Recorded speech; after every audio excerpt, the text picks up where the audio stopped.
College basketball sucks at making NBA stars, at least in the past years.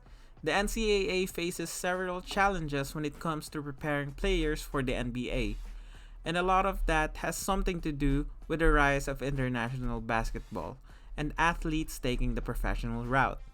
Stars like Luka, LaMelo, Wemby, Jalen Green, and the Thompson twins are just a few names that dominated the court that did not play the traditional US college basketball. But why is this happening? Why does the NCAA suck at making NBA stars? I'm gonna give you a few possible factors that might affect their transition to the NBA. First one is different playing styles. The NCAA has a slower, more structured style of play, often emphasizing teamwork and set plays. In contrast, the NBA is faster, more athletic, and centers around individual talent and isolation plays. The differences in pace, spacing, and offensive strategies can make the transition far more difficult for college players transitioning into the NBA, where ISO ball and free play reign supreme on the court. Another one is limited player development time. NCAA teams play fewer games than the NBA teams, leading to less game experience for players. A college season averages around 25 to 35 games, while a NBA season is a long 82 game plus the postseason, not to mention the travel they need to make. And don't forget, college players are still in college. With that said, college athletes must balance academics with their sport, limiting the time they can dedicate to basketball training and skill development. In the NBA, basketball is a full time job and players can focus entirely on improving their game. Next is restriction on coaching and practice time. If you didn't know, the NCAA has strict rules on how much time players can spend practicing with their teams. This limits their on court development and exposure to the high level coaching, unlike in the NBA where you can spend how many hours you want crafting your work. NBA teams place a heavy emphasis on individual skill development, something that college programs might not focus on as intensely due to the time constraints and the need to prioritize team success. With that being said, the next one is lack of emphasis on individual skill set. They prioritize team success over individual development. College coaches are under pressure to win games and championships, so they often prioritize team-oriented strategies over developing players' individual skills. This can lead to talented players not fully developing their shooting, ball handling, and defensive abilities. College players might pigeonhole players into certain roles that fit the team's needs, potentially stunting their overall development in areas crucial for NBA success. Next one is physical and athletic differences.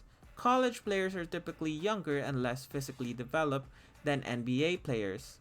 The jump in athleticism and strength in the NBA can be overwhelming for players coming straight from college. The NCAA features a mix of talent levels, and players may not consistently face NBA level competition, making it harder to assess how will they perform against elite athletes. Next up is one and done rule. Many talented players only spend a year in college due to the one and done rule, which requires players to be at least 1 year removed from high school before entering the NBA. This short college stints limits the time they have to mature physically, develop their skills, and adapt to a higher level of competition. As a result, many players enter the NBA still raw and unpolished, needing substantial development before they can contribute at a professional level. That is why many rookies are in a two-way contract playing with their G League affiliate team.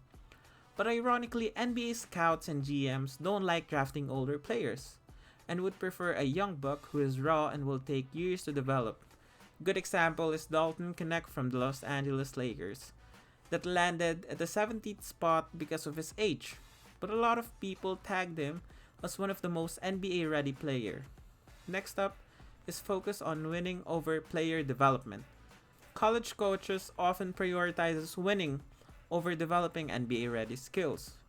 While this approach can lead to team success in the NCAA, It may not prepare players for the demands of the NBA, where individual talent and versatility are key factors to succeed. Next up is limited competition against elite talents. In college basketball, the talent pool is more spread out, and players may not consistently face top tier competition. A number one team might face a small team no one has even ever heard of. In the NBA, players face elite athletes every game, which is a significant jump in their level of competition.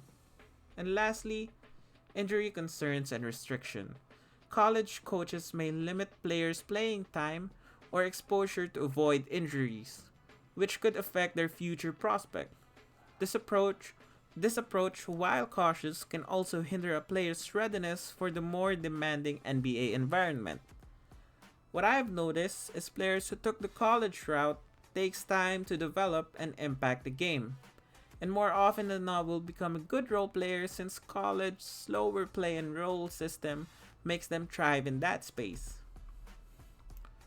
Comparing the 23 draft versus the 24, many people would agree that the 23 draft is much stronger class. And that's no coincidence. 5 of the first 7 picks came from Pro League or international basketball, naming Victor Wembanyama, Scoot Henderson and Amen Thompson, Asar Thompson and Bilal Coulibaly. While the recent draft was filled with college players, although the first 2 picks were from international scene, who were Zachary Ricochet and Alex Starr. What does this mean? The NCAA structures, rules, and priorities are significantly different from those of the NBA, which affects how players are prepared for the next level. The transition from the college game to the NBA is an often steep learning curve, and many players require an additional time to adjust once they enter the league.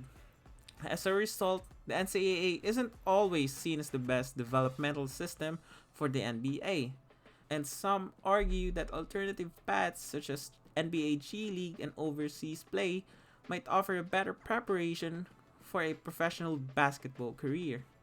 In the past 5 years, more NBA ready talent has emerged from international leagues and the G League Ignite more than ever. Players like Luka Doncic, Josh Giddey, and Jalen Green exemplify how bypassing the traditional US college system can lead to NBA success. So what do you think? Is the NCAA not preparing their players well for the NBA? Are they focused on winning too much? Let me know in the comments. NBA success is no shy for Russell Westbrook. For years he have been scrutinized. See how he came back and now a vital member of the Denver Nuggets.